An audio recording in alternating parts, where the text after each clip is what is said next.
మెడ్రాస్లో సేవ చేసే దైవజనుడు గాబ్రియల్ గారు వర్తమానం ఇచ్చారు. ఆ వర్తమానం నా హృదయాన్ని కదిలించింది. ఆయన క్రొత్తగా వివాహమైంది. ఆ అమ్మాయి తల్లిదండ్రులు ఆయన భార్యకి ఫోన్ గిఫ్ట్గా ఇచ్చారట. ఆ తల్లిదండ్రులు ఇచ్చిన ఆ ఫోన్ వాడేటప్పుడు, ఫోన్ మాట్లాడేటప్పుడు ఎప్పుడు స్పీకర్ ఆన్ చేసి మాట్లాడుతుందట ఆవిడ. ఈయనకి ఇరిటేషన్గా ఉండేది. ఏమైనా ఫోన్ స్పీకర్ ఆన్ చేసి మాట్లాడుతుంది, ఫోన్ మాట్లాడేటప్పుడు చాటుకెళ్ళి ప్రక్కెళ్ళి మాట్లాడవచ్చు కదా, స్పీకర్ ఆన్ చేసి మాట్లాడుతుంది ఏంటి? పెళ్ళైన కొత్త కదా అంటే బాధపడుతుందేమో. 6 నెలలు ఊడ్చుకున్నాడు. 6 నెలల తర్వాత కూడా భర్త ఉంటే భర్త ప్రక్కనే ఫోన్ ఆన్ చేస్తుందట, స్పీకర్ ఆన్ చేస్తుందట. వాళ్ళ అమ్మ మాట్లాడినా, వాళ్ళ నాన్న మాట్లాడినా, స్నేహితులు మాట్లాడినా, ఇంకెవరు మాట్లాడినా వాళ్ళ భర్త ముందే మాట్లాడుతుందట. ఒకరోజు చిరాగ్గా ఫోన్ మాట్లాడేటప్పుడు స్పీకర్ ఆన్ చేసి మాట్లాడతావేంటి, స్పీకర్ ఆఫ్ చేసి ప్రక్కెళ్ళి మాట్లాడవచ్చు కదా అని అంటే, అప్పుడు ఆ తల్లి చెప్పిందట, మా అమ్మళ్ళు నేను కాలేజీకి వెళ్ళేటప్పుడు నాకు ఒక పాఠం నేర్పారు.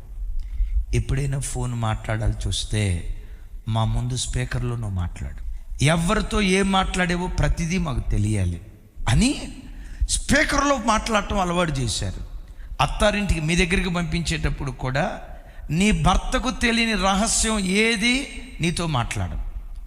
ఒకవేళ ఏది మాట్లాడినా అది నువ్వు వినాలి, నువ్వు వినే మాట నీ భర్త కూడా వినాలి అని చెప్పి, అందుకయ్యా నేను నీ ముందు ఫోన్లో మాట్లాడుతుంది నీకు ఇరిటేషన్ తీసుకురావాలని కాదు, మా అమ్మ నాన్న నాకు నేర్పిన నీతి విలువ, ఏదైనా భర్త ముందే మాట్లాడు.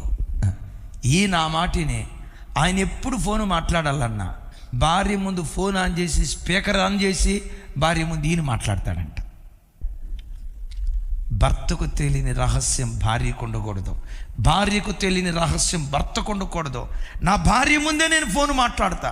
అది మా అమ్మతోనైనా, మా నాన్నతోనైనా, మా తోబుట్టులతోనైనా, సంఘస్థులతోనైనా, ఎవరితోనైనా నేను భార్య ముందే ఫోన్లో మాట్లాడతా. అందుకనే ఆ దైవ సేవకుడి చేతికి వేల కొలది ఆత్మలను దేవుడు అప్పగించాడు. బైబిల్లో రాయబడిన మాట, ఏదేను తోటలో అవ్వ ఆదాములు గూర్చి వారిద్దరూ దిగంబరులు అని రాసింది. అంటే దిగంబరులు అనే మాట ఎందుకు రాసిందో తెలుసా? భర్తకు తెలియని రహస్యం భార్య దగ్గర ఉండకూడదు, భార్యకు తెలియని రహస్యం భర్త దగ్గర ఉండకూడదు. ఆ రహస్యాన్ని దాచిపెట్టే అర్ధాయుషుతో రాహేలు చచ్చిపోయింది.